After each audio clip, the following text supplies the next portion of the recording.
Because she kept telling us anybody can teach this. I mean, she didn't learn it till she was in her 40s. It's never too late. Welcome to Classical Etc. You're in the studio with Memoria Press. Welcome to Classical Etc.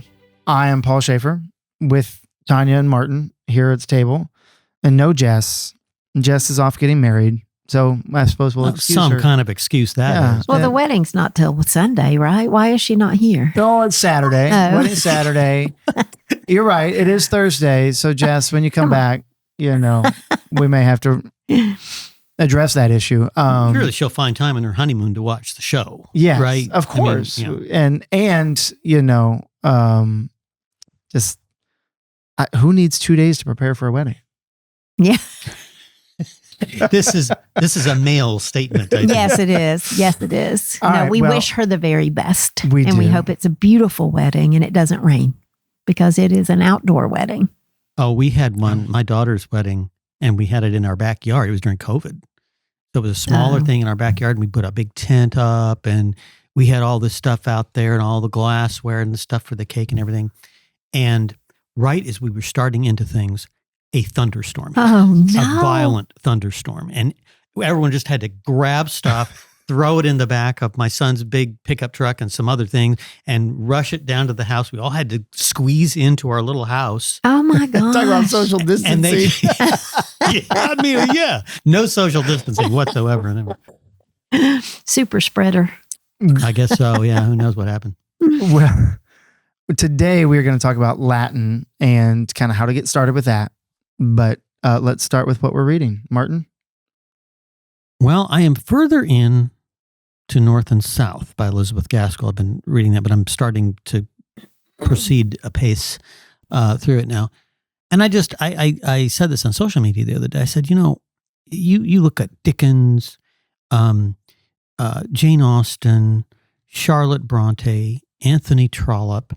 Those writers, those late 19th century English writers, are so outstanding. I mean, it's a great setting for one thing because it's civilization. I think at its height. Lots of change. Yeah, but change is coming, right? I don't think they've had the corn laws yet, which drive people out of the. No, but they're becoming industrial. Yeah, right. Yeah, and that's what that book's about. The North is the industrial North, and the South is the agrarian South, and it's this clash of cultures, the new industrial culture and the older agrarian culture, and it's brilliantly written. I always thought I won't like Elizabeth Gaskell as much as I like Jane Austen. I like her every bit as much as Jane Austen. She's very good. Yeah, I just thought. Have you read Cranford? No, I've heard of. Yeah, I was looking through to see her other books, and I saw that one in there. Yeah, I haven't read it yet. Have you read that one? Yes. You like that? I one? think I've read everything that she wrote. Yes, I do. I like Cranford the best, I think. Do you? Yeah. Okay. Well, it's just, somebody, it's another example of, I don't know if Elizabeth Gaskell got any great education or. I don't know anything about her. Well, most of those writers, Jane Austen and Charlotte Bronte, Eliot. and they were just intelligent women who had an average education of the day, and yet they were able to. But I think that Bronte got books. a pretty good education, was it right? Bronte? Because her dad, I think, was really big on education and let his daughters be Yeah, but they educated. did- I mean, they it would weren't be an like- education at home, Right. I but know, still, they were allowed to read yes. and encouraged to Yes, read. And, right. I mean, they educated themselves. But they didn't go to Oxford. They didn't, Right. Well, neither did Frederick Douglass Yeah, or I know. Most of the George great writers. Washington. Yeah. I mean, so many great people who have done great things were not educated institutionally, Right. but managed to break walls down. Yeah. It's Well, and that's really amazing. because sometimes the institution becomes just a factory of putting kids through it, as opposed to the kids that don't have that opportunity, that go out and seek it. They want it. Right. There's a that desire is a huge part of It is a huge part of it. Yeah. It's not just intellect, but it's wanting to do something. And how do you get there? So you make it happen for yourself. It's really But in North and South, there's this clash of attitudes between that industrial mindset that, you're supposed to work and produce tangible things and you live out in the country and you're not as concerned about the material aspect of things. You're concerned about really the culture itself and your little community and all that stuff. And so it's a fascinating comparison. Sounds like a book up my alley. I should probably read that. You should. I started reading Sharp's Tiger that you gave me for Christmas, and it's now August. And so I feel like I'm doing pretty good because I'll probably finish it. Is it mea culpa here? No, I haven't. I just haven't got. I think I read one or two chapters of it. I'm interested by it now. Like I'm ready to roll. He shouldn't feel bad. I still haven't read the book Martin gave me 2 years ago. Oh, I know. Yes, I have Christmas books from past years that I haven't read. But just to retaliate, I'm not going to read some book she gives me. So go ahead and give me one, and we'll. Oh, okay. So I can do that, yeah. Okay. I think I probably have. You probably have. We just don't remember. Tanya, what are you reading? A British murder mystery. Well, it may not be British. I think it's American. An American author, Susan Elia McNeill, and it's a series that her very first one in this series was called Mr. Churchill's Secretary. And I really love the series, but this is the last one. This is the end of the series, and it's called The Last Hope. And the protagonist's name is Maggie Hope. So we'll see what happens. But it's good and entertaining. And I'm still reading How to Think Like Shakespeare. I'm trying to read a chapter a day. Did we get our copies of The Chosen in? No. Have they even been ordered? I don't know. Okay, well, that shows how quickly we're getting through that book. Well, we haven't started it, which gives people plenty of time to join us. That's right. There was somebody that commented on YouTube about they want to know who the author was, so we got them that information. But it made me think we need to actually get those books in hand. Yes, it would be nice. But I've got something else I need. We're working on major themes, so I'm going to have to reread Treasure Island this weekend and Beowulf. Well, good luck with that. Because we are, we're just dealing right now with the very first book that's in the 7th grade and the 8th grade lit, and just trying to help the teachers so that we're all teaching from campus to campus the same general themes. And so we're meeting with the teachers to discuss those. Pretty tall order to read that in a weekend. Well, I mean, I've read them both, so... Well, sure. I just need to speed through and find some really good stuff. Skim. I'm going to skim. All right. Well, speaking of not skimming, Latin we can't skim through. Tanya, you've got notes. I do. You're supposed to host. Well, okay. Now, that was my throwing it to you. But no, let's start with throw it to me. Good question, which is, I think generally when we have these Latin talks, we start with why Latin. We're going to leave that to the end if we even get to it today. This is practical help here. And so and hopefully if you're getting ready to onboard a Latin program, you understand why you're doing it. Yes. And this is really more practical. Yeah, there's plenty of other places or other videos we've done, other places you can get the why. So I just wanted to say, I was told we were going to discuss why Latin today. So all of my in my notes, so just throw those out. Do you ever read the little chat between us all? Sometimes. Okay, because David literally put, if somebody's starting a new Latin program, how can we help them? Well, one of the ways we can help them is to help show them how to defend it against parents. Which is, as host, I'm about to break this up here. Yes, but he's only got 4 lines. Let him read them. No, I'm not going to read them. They're just... Here, Martin, let me throw a question to you. Do you have to know Latin to teach Latin? I hope not, because if so, we were in trouble. Yeah. Well, because the best way to learn Latin, if you don't know it, is to teach it. It's true. And we did it. Mm-hmm. We did it. Both of you all did it. Yes. Right? Yes. I mean, Cheryl literally just said, here, teach this. And then she gave us some, I can't even remember what kind of help she gave me. Well, I sat in her Latin class for 2 years because I couldn't help my son. Right. Yeah. And so I did know enough Latin that I could teach 3rd and 4th graders. But since then, we've really done a fine job. I mean, she was just determined that Latin should be accessible for everybody, which is why we have jobs here at the press, because when she wrote Latina Christiana, it was to take care of that problem of Latin not being accessible to everybody. And so here we are. And so Latina Christiana, the Forum series, Prima Latina, these are all books that can be used in schools, homeschool. So if you don't have to know it to teach it, right? Because right, the anybody lesson, can do this. her teacher manuals are totally scripted out, and the first form one, it even tells you what to write on the board, what to say. I don't know, how many people would use it, but I don't know that you would. You have to take it and make it your own. Mm-hmm. But I think it's a help to have that there and a confidence builder.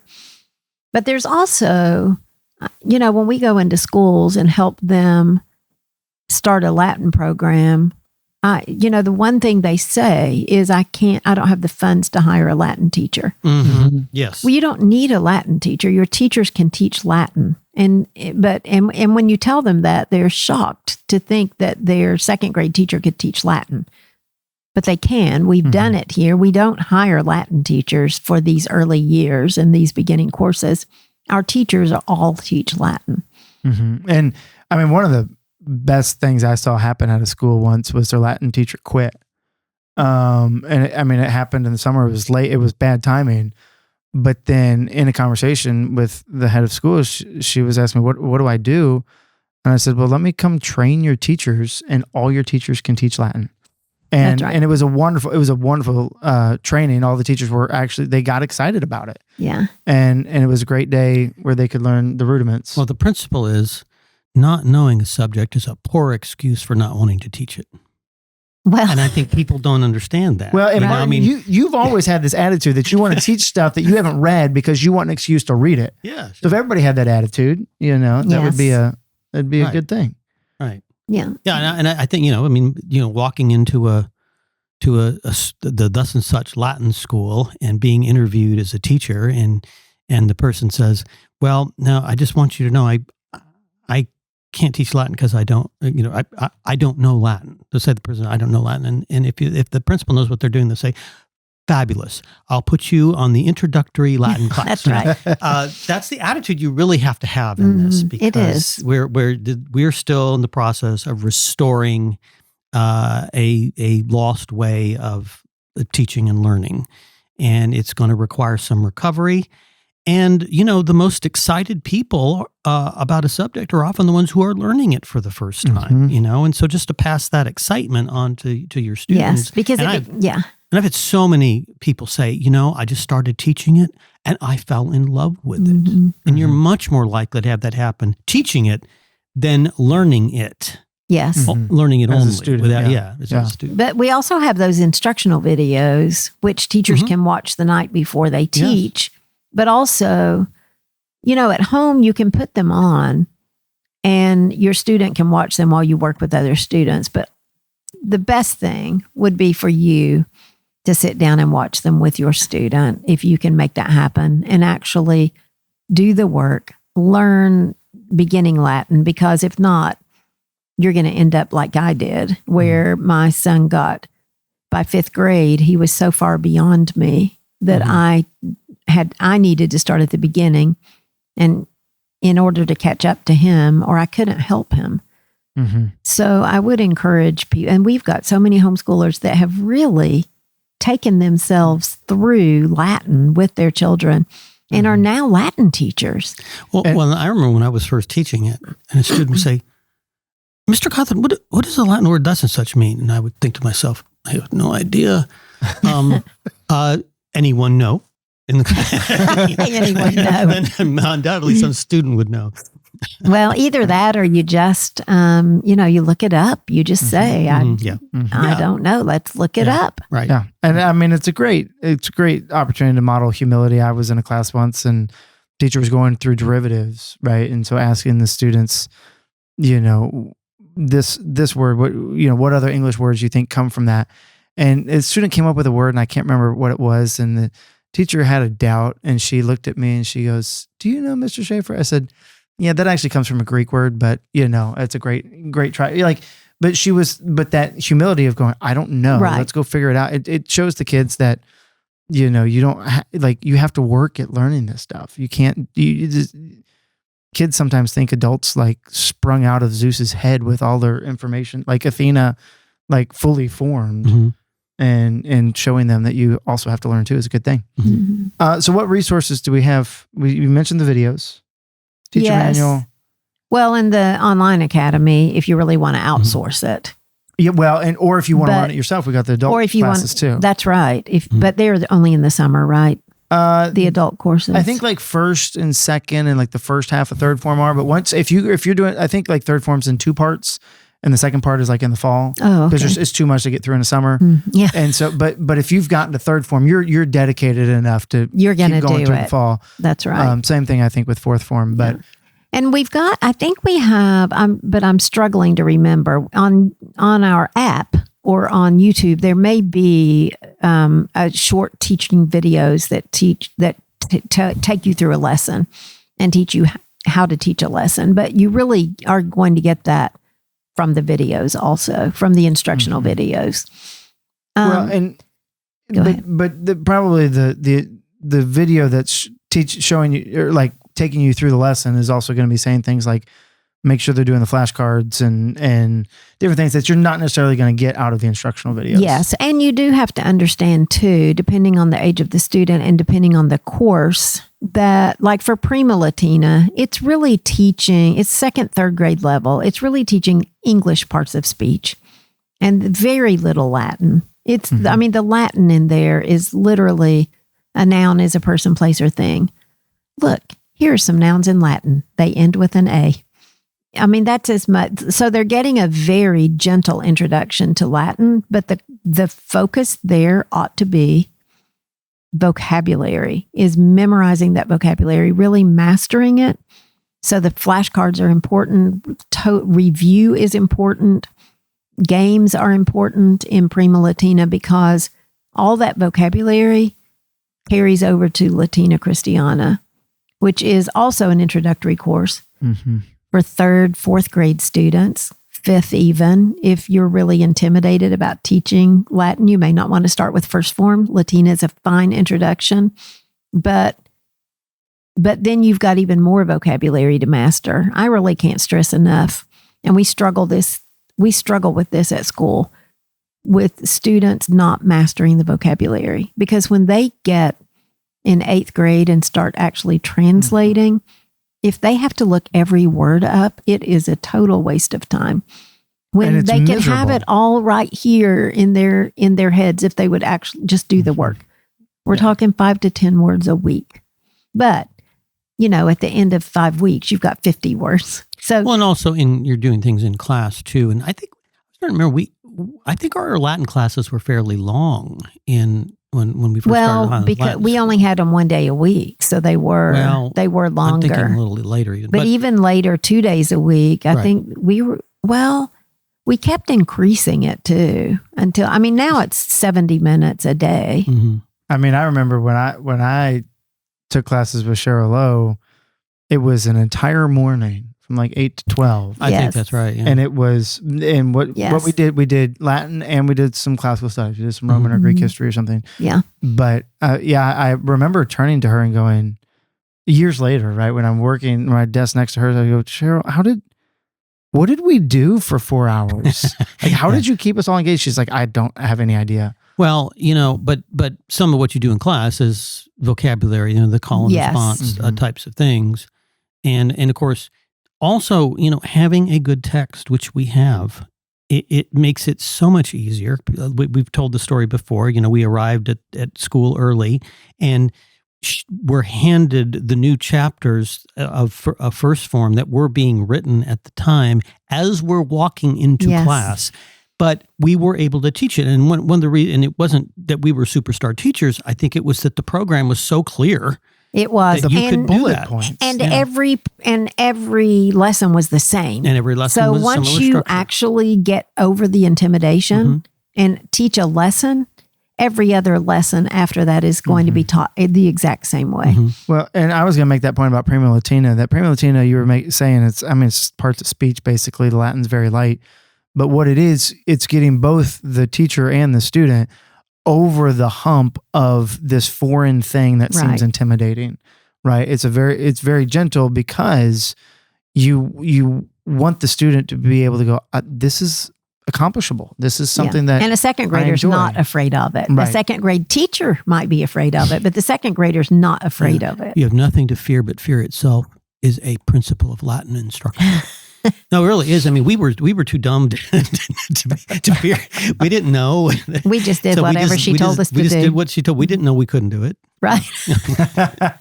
Well, because she kept telling us anybody can teach this. I mean, she didn't learn it till she was in her 40s. It's never too late. And I think it's important to also present it to the students as not, we're adding this, or this is something new, but like, no, this is a core part. Like of course we're studying Latin, right? That attitude. And I know I've said this before, but I was shocked when in 8th grade, when I went to a different school and I realized that not everybody studies Latin. It took me till I was 13 years old to realize that not everybody studies Latin. You were the weird kid. I was the weird kid. And students don't, I mean, my son hated Latin. And, I've said before, I have his first Henley book, and every other page literally says, I hate Latin. And and I kept it, and I show it to him every now and then.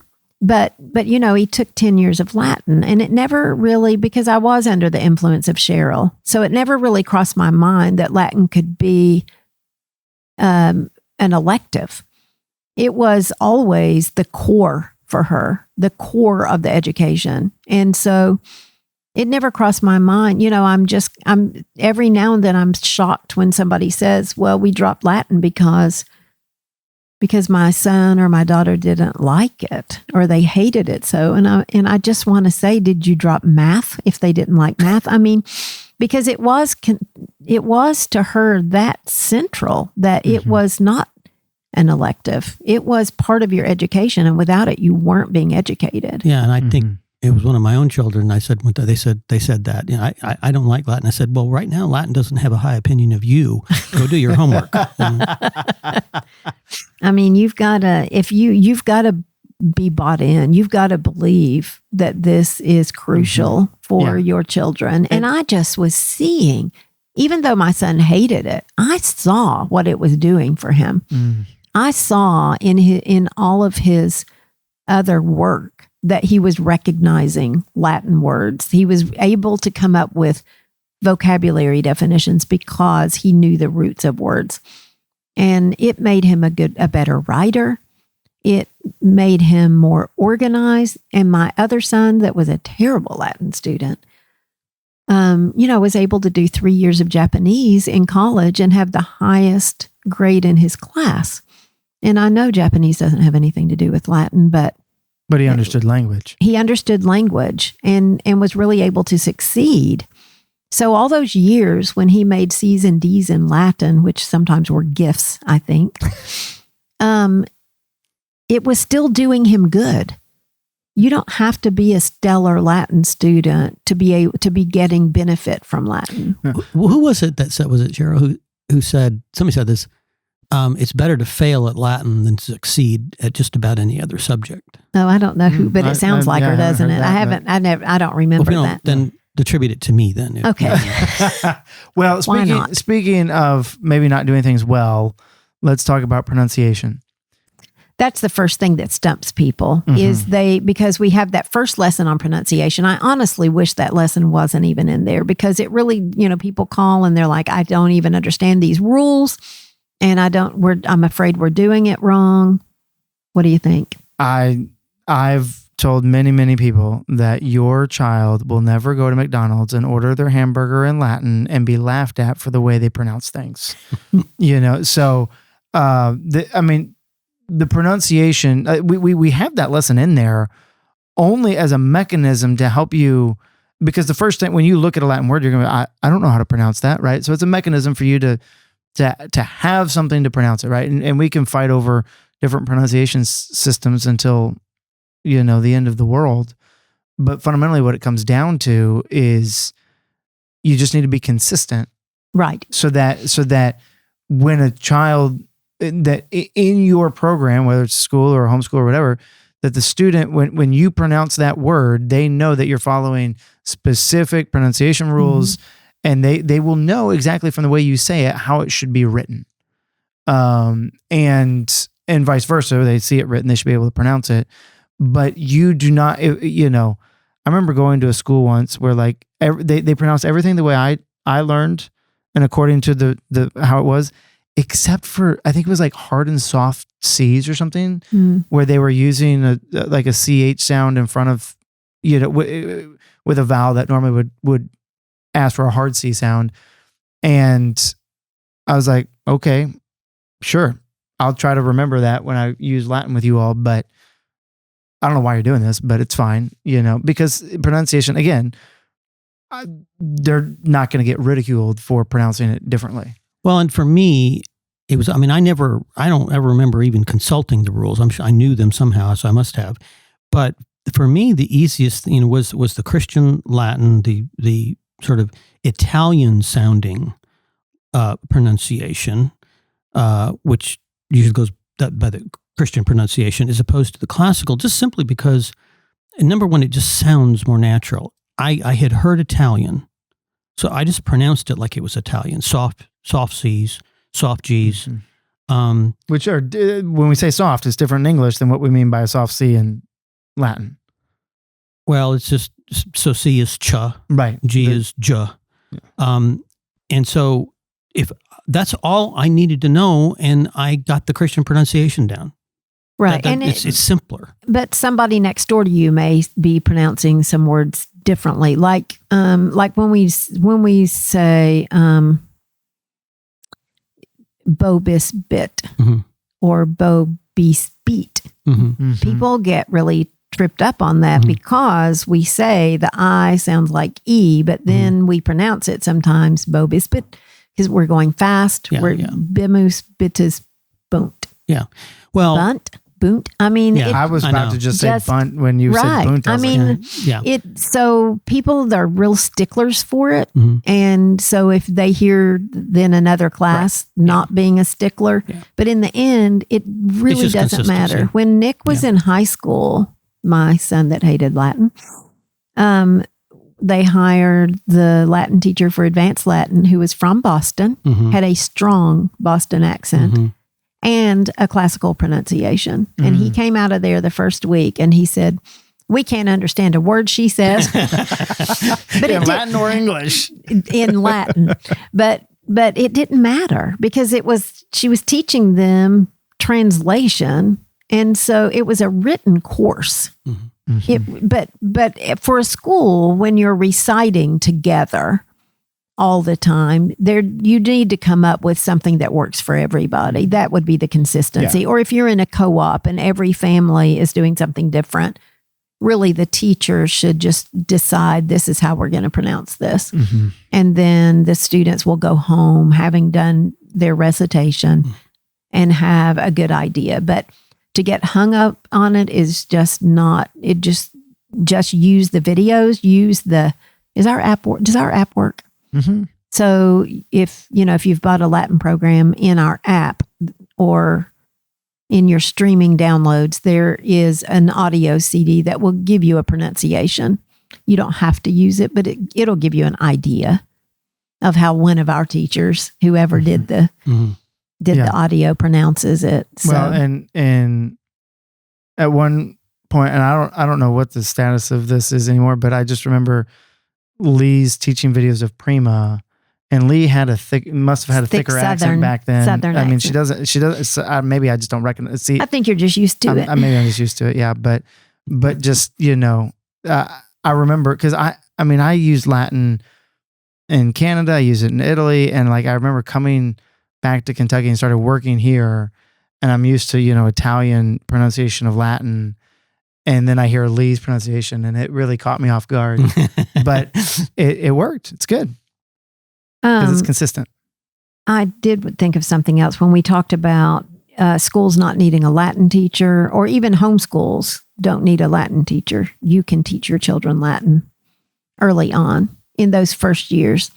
But the advantage to that, and it's a huge advantage in the homeschool world, but it's the advantage in a school to the Latin teacher being the classroom teacher for other subjects is that Latin teacher then, who's the literature teacher, who's the history teacher, who's the math teacher, is going to be able to help students use their derivatives and come up with those root words, and will recognize if you've got say you've got a third grade teacher teaching literature, and a student says, "Hey, this word paternity, does that come from pater?" If that teacher is also their Latin teacher, they're going to be able to say, "It sure does," and then we can have a conversation about that.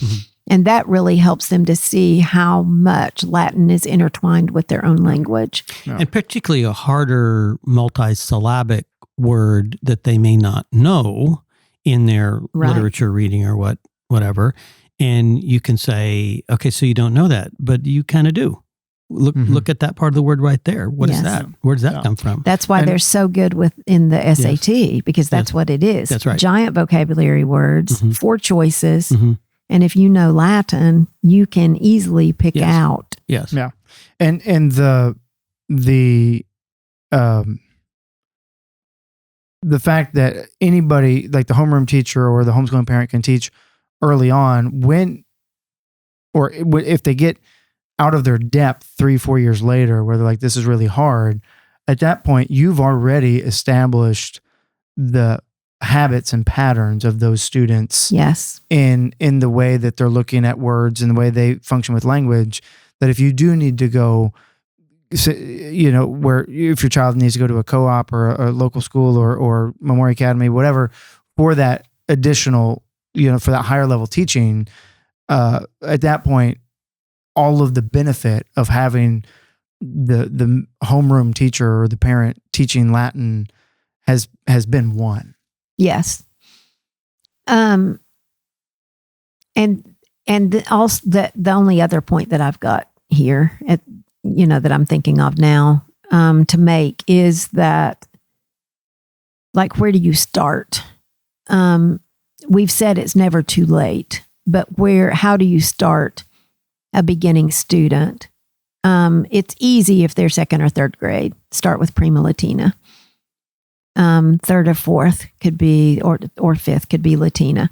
First form Latin also, first year, it's a first year Latin course. You don't have to have done Prima Latina or Latina Christiana in order to start first form. But we would recommend first form for older, 5th, 6th grade. So there's multiple entry points. Yes, multiple entry points. That's the easy part. But what if you have a 10th grader who has had no Latin? Is it worth doing Latin for those last 3 years of high school? What about a 35-year-old who has can't never help had you Latin? there. You can't? Because he should take Latin. How old were you when you first learned it? 40 something. Okay. How about a 40-year-old? I mean, I was 35 years. I don't know how old I was somewhere in there. And I learned it, and I think it was absolutely But you learned valuable. it using what? Henley? Yes. I mean, that's my question is, for a 10th grader, would you do first form or would you do Henley? Oh, I would do, and this is something, I taught Henley. I love Henley. So that's kind of my go-to. But if I am advising somebody in that situation, I say do the form series because it's got all the stuff. Yeah, it's so Henley. much easier. It's just a way to do Henley's. And I mean, it's I just had to come up with my slower own though. exercise. It's slower though. Yeah, but the 10th grader, so it also depends on like what's your end goal, right? If you want to have mastered all the morphology, right, all the grammar forms and most of the syntax of the Latin language, so you want to get through 4th form and you're going to 10th grade, you honestly can do 1st and 2nd form in a year. And then you would have a year for 3rd form and a year for 4th form. But if you're like, I'm just out here to do my requirements, like learn what I have to of the language in order to get my foreign language credits, I would just do 1st form for a year, 2nd form for a year, 3rd form for a year, because in 3rd form you're still getting into the subjunctive, you're getting into and you're things. gonna have you're gonna have a really good, and you'll have so much vocabulary, and so your brain will have been trained to find those roots in the English language with that. But what if you're in the 8th grade? Same thing? Would you just do the forms? Or because if you're in the 8th grade, you could do Henley 1 in 8th and 9th. Well, you could actually get to actual translation. You could at 8th grade too with the form series because you would be doing that in senior year. Well, the other thing that matters, and because like when I'm at a convention or something and talking to homeschooling mothers and they ask a question like that, I say, well, tell me a little bit about your child. Right. You know, they may need a slower approach. Well, they're not a good student. Well, then do Latina and then jump into the form series. Yes, I totally agree. Nick would have been a much better Latin student, and he probably would not have hated it so much if we had access to the forms. But doing Henley in the 5th grade was not really conducive to a good. That was painful. Yeah. I remember that. That was painful. So thank goodness for Memoria Press and these better Latin programs. I mean, honestly, I grew up, I went through Latina Christiana and we had Latina Christiana 2 at the time. And those made sense to me. And I went into Henley, but in all my other studies and studying Spanish and French and Italian, I never saw another language program that was in bullet points. It is so clear about what needs to happen, or what information is being presented to you that it's so hard to mess up. Cheryl knew how to structure a program. Well, because she knew, I think by the time she found Latin, she knew what she was trying to accomplish. And so she really worked hard to figure out how to accomplish it, because how was she, as a mother who didn't have Latin, but who had done enough research to realize that an education needed to include Latin, how was she going to give that to her own children? Well, and Cheryl had a simple and direct way of thinking, the shortest distance between 2 points. And that comes out in all of her programs. It does. It was the way she thought. Yeah. And it was fascinating watching her edit a book, right? Once she'd write that lesson and then she'd want whatever that line was to get shorter and shorter and shorter until it had exactly what you needed. Yes. Because she wanted that shortest line between 2 points. Let's just make it very, very clear. I mean, even I'll never forget her edits of classical phonics, which is literally just a handbook of words. She rewrote that book 3 times. So it was a book from 1927 or something called Word Mastery. And so she did a first edition and sorry. Then she went back and did 2 more, I think. I mean, our graphic designer at the time finally said to me, if I have to work on this book anymore, I'm going to quit. Because she just kept editing and editing and editing. And I'm like, this is just a book of words. It's literally just word lists. Well, try having her edit an article you wrote. Oh, yes. She goes through, she says, well, you don't need this, but that's beautiful. No, but okay.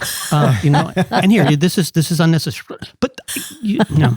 But to get back to language programs, I'll look at language programs that have just big paragraphs trying to explain stuff, and you get bogged down in that. The difficult Henley's not that. Henley's very clear, but the problem is you've got these 2 books. You got to go back and forth between the don't stay the Henley open. book and the grammar book, and so it's easy to get lost there. But other language programs, you'll just have these massive, paragraphs of text, and every time I look at that, I'm like, I would not learn out of that because it's not clear to me what the main thing is I need to take out of that, and go with. So these make it the Prima Latina Christiana, the form series, make it very easy for students and teachers to know what they need to learn, what they need to master, and so that they can be successful mastering it and then move on to the next lesson. Yeah. So let's do Latin. Let's do it. That's a great idea.